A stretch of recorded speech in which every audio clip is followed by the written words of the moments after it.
Hello అండి, అందరికీ నమస్కారం. శ్రీ విశ్వవసునామ సంవత్సరం ఉత్తరాయణం, గ్రీష్మ ఋతువు, ఆషాఢ మాసం, శుక్లపక్షం, ద్వితీయ. ఈరోజు శుక్రవారం. ప్రస్తుతం పునర్వసు నక్షత్రం ముక్తాయంలో ఉంది. కాసేపట్లో పుష్య నక్షత్రం ప్రారంభమవుతుంది. అయితే ఈరోజు శుక్రవారం ఆషాఢ మాసంలో మహాలక్ష్మి వ్రతాన్ని ఆచరించేటటువంటి రోజు.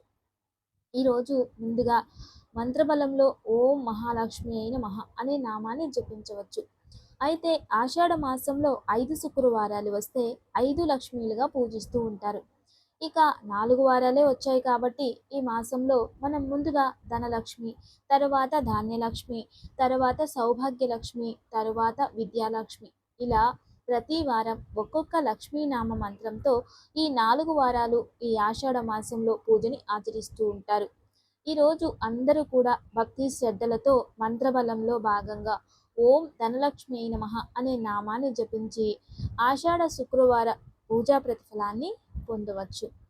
ఓం ధనలక్ష్మి అయి నమః, ఓం ధనలక్ష్మి అయి నమః, ఓం ధనలక్ష్మి అయి నమః అనే ఈ నామాన్ని అందరూ కూడా చక్కగా జపించి ఈరోజు ఆషాఢ మాస లక్ష్మీ వ్రతాన్ని అనుగ్రహాన్ని పొందండి. ఈ ఆషాఢ మాస లక్ష్మీ వ్రతాన్ని ఆచరించి మీకు ఆషాఢ మాస లక్ష్మీ వ్రత కథ అనే పుస్తకాలు ఉంటాయి. అటువంటి వాటిని తెచ్చుకొని ఈరోజు పూజ అంతా అయిన తర్వాత కథని చక్కగా వినాలి లేదా చదువుకోవాలి.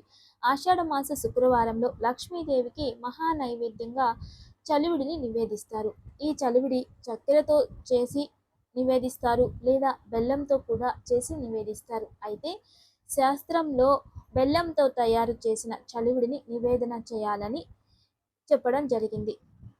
అలాగే ఆ చలివిడితోనే 2 ప్రమిదలు చేసి అందులో నెయ్యి వేసి అమ్మవారి ముందు దీపం వెలిగిస్తారు. ఇది కూడా శాస్త్రంలో ఉంటుంది. కాబట్టి దీన్ని చక్కగా భక్తి శ్రద్ధలతో ఆచరించి పూజించి యథాశక్తి శ్రీ సూక్తము, కనకదార స్తోత్రము, లక్ష్మీ అష్టకాలతో అమ్మవారిని పూజించి అర్చించి సంగీత గానాలతో, అంటే మనకి ఏ పాట తెలిసి ఉంటుందో భక్తిగా అది అమ్మవారికి సమర్పించుకొని హారతి తీసి నమస్కారం చేసుకోవాలి. ఇలా ప్రతి వారము కూడా 4 వారాలు చక్కగా ఆచరిస్తే ఆషాఢ లక్ష్మీ వ్రతం సమస్త విధమైన దారిద్ర్యం ఉన్నా కూడా దూరం చేస్తుంది. అంత గొప్ప శక్తి ఈ ఆషాఢ మాస లక్ష్మీ వ్రతానికి ఉంటుంది. కాబట్టి అందరూ కూడా శ్రావణ మాసంలో ఆచరించే వైభవ లక్ష్మిలాగా, అంటే వైభవ లక్ష్మి వేరు కానీ ఇది ఆషాఢ లక్ష్మీ వ్రతం అంటే ముందుగా ఎవరైతే దారిద్ర్య శోకం నుండి విముక్తి అయితేనే కదా వైభవ లక్ష్మి పూజ చేయగలుగుతారు. ఎప్పుడైతే వైభవ లక్ష్మి పూజను ఆచరిస్తే తర్వాత అప్పుడు వరాలు ఇచ్చే తల్లి వరమహాలక్ష్మి అనుగ్రహం ప్రాప్తిస్తుంది. వీళ్ళు చేసిన తర్వాత వీళ్ళని ఆచరించాలి. వీళ్ళతో పాటు వరమహాలక్ష్మిని కూడా ఆచరించాలి. ఇవన్నీ కూడా ఒక్కొక్కరికి ఒక్కొక్క దానికి సంబంధం ఉంటుంది. అంటే శక్తి ఫస్ట్ శుద్ధి చేసుకోవడం, అంటే మన దారిద్ర్యాన్ని శుద్ధి చేసుకోవడం అన్నమాట. తర్వాత వైభవత్వాన్ని పొందడం, ఆ తర్వాత స్థిరత్వాన్ని స్వీకరించడం అని అర్థం. అలా ఈరోజు ఎవరైతే ఆషాఢ లక్ష్మీ వ్రతాన్ని ఆచరిస్తున్నారో వాళ్ళందరికీ కూడా ఆ మహాలక్ష్మి పరిపూర్ణ అనుగ్రహం పొంది మీరు ఆచరిస్తున్న వ్రతం సిద్ధి చెందాలని మనస్ఫూర్తిగా కోరుకుందాం. ఇక ఈరోజు మంచి మాట. ప్రతి ఒక్కరి జీవితంలో సమస్యలు ఉంటాయి. కానీ సమస్యలు ఎందుకు వస్తాయి అంటే పరిస్థితుల వలన సమస్యలు అనేవి వస్తాయి. మీ పరిస్థితిని బట్టి మీరు ఎటువంటి వారు, మీరు ఎటువంటి చోట పెరుగుతున్నారు, తర్వాత మీ వెనుక అంటే బ్యాక్గ్రౌండ్ సపోర్ట్, అలాగే మీరు ఏం చేస్తున్నారు, ఆ పరిస్థితులకు తగినట్లుగా అటువంటి సమస్యలు అనేవి ఉత్పత్తి అవుతూ ఉంటాయి. అంతే కదా, పరిస్థితుల నుండే సమస్యలు ఉత్పత్తి అవుతాయి. ఎవరైతే పరిస్థితులని అర్థం చేసుకుంటారో వాళ్ళు సమస్యలు తెచ్చుకోరు. పరిస్థితుల్ని అర్థం చేసుకోకుండా ఉన్న వారికే సమస్యలు ఎక్కువగా వస్తూ ఉంటాయి. అంటే ఎప్పుడైనా సరే మీ పరిస్థితుల్ని మీరు చక్కగా అర్థం చేసుకుని ఇంకా వేరే విధానంగా ఏదైనా ఆలోచించి ఉంటే ఇంకా ఆ సమస్యలు అనేవి వచ్చేవి కాదు. పరిస్థితులను ఎప్పుడైతే మీరు అర్థం చేసుకోవడానికి మీరు ప్రయత్నించట్లేదు అప్పుడు మీరు ఆ సమస్యలు తెచ్చుకుంటారు అనేది గుర్తుంచుకోవాలి. అలాగే తల్లి తండ్రి పరిస్థితులు మీరు అర్థం చేసుకుంటే వాళ్ళకి ఎప్పుడూ మీరు సమస్యగా మారరు. వాళ్ళని మీరు అర్థం చేసుకోలేదు అనుకున్నప్పుడు ఖచ్చితంగా మీరు వాళ్ళకి సమస్యగా మారుతారు. ఇదే విధానంగా ప్రతి విషయంలో స్టూడెంట్ లైఫ్‌లో అయ్యుండొచ్చు, ఇక కుటుంబంలో అయ్యుండొచ్చు, జీవన శైలిలో అయ్యుండొచ్చు. మీ పరిస్థితులు మీరు మిమ్మల్ని అర్థం చేసుకునే వరకు మీకు సమస్యలనేవి తప్పవు. అందుకే పరిస్థితులను అర్థం చేసుకోవడానికి ప్రయత్నించేయాలి. సమస్యల నుండి అప్పుడు తప్పుకోవడానికి వీలుంటుంది. ఇదే ఈరోజు మంచి మాట.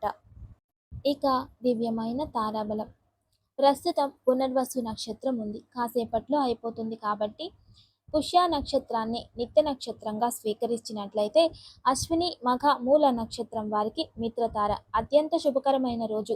ఇక భరణి పుబ్బ పూర్వాషాఢ నక్షత్రం వారికి నైదన తార, కృతిక ఉత్తర ఉత్తరాషాఢ నక్షత్రం వారికి సాధక తార ఈరోజు అత్యంత శుభకరమైన రోజు. రోహిణి హస్త శ్రవణ నక్షత్రం వారికి ఈరోజు ప్రత్యతార అంత శుభం కాదు, కాస్త జాగ్రత్తగా ఉండడం మంచిది. మృగశిర చిత్త ధనిష్ట నక్షత్రం వారికి ఈరోజు క్షేమతార అత్యంత శుభకరమైన రోజు, ఉపయోగం చేసుకోండి. ఆరుద్ర స్వాతి శతభిష నక్షత్రం వారికి విపత్తార ఇది అంత శుభం కాదు, జాగ్రత్తగా ఉండడం అత్యవసరం. పునర్వసు విశాఖ పూర్వ భాద్రపద నక్షత్రం వారికి సంపత్తార అత్యంత శ్రేష్టమైన రోజు, ఉపయోగం చేసుకోండి. ఇక పుష్య అనురాధ మరియు ఉత్తరా భాద్రపద నక్షత్రం వారికి జన్మతార ఉంటుంది. ఇదంత శుభం కాదు, కాస్త జాగ్రత్తగా ఉండడం మంచిది. ఆశ్లేష జ్యేష్ఠ రేవతి నక్షత్రం వారికి పరమమిత్ర తార అత్యంత శుభకరమైన రోజు, ఉపయోగం చేసుకోండి. ఇక దివ్యమైన వాస్తు పరిహారం. అన్నా తమ్ముళ్ళు ఎటువైపు ఉండాలి? పైన ఉండాలా? కింద ఉండాలా? రెంటర్స్ ఎక్కడ ఉండాలి? కింద ఉండాలా? పైన ఉండాలా? వాళ్ళు కింద ఉండాలా? మేము పైన ఉండాలా? ఇలా చాలామందికి సందేహాలు వస్తూ ఉంటాయి. అయితే ఎప్పుడు కూడా రెంటర్స్ పైనుండి మీరు కింద ఉండకూడదు.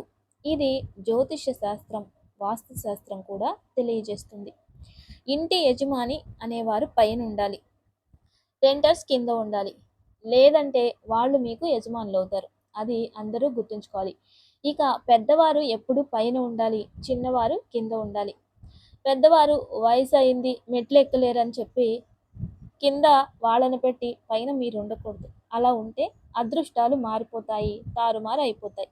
తర్వాత చాలామంది ఏం చేస్తున్నారంటే ఇల్లు కన్స్ట్రక్షన్ చేసేటప్పుడు 1 సంవత్సరం లోపే గృహప్రవేశం చేయాలా అని చాలామందికి సందేహాలు వస్తూ ఉంటాయి.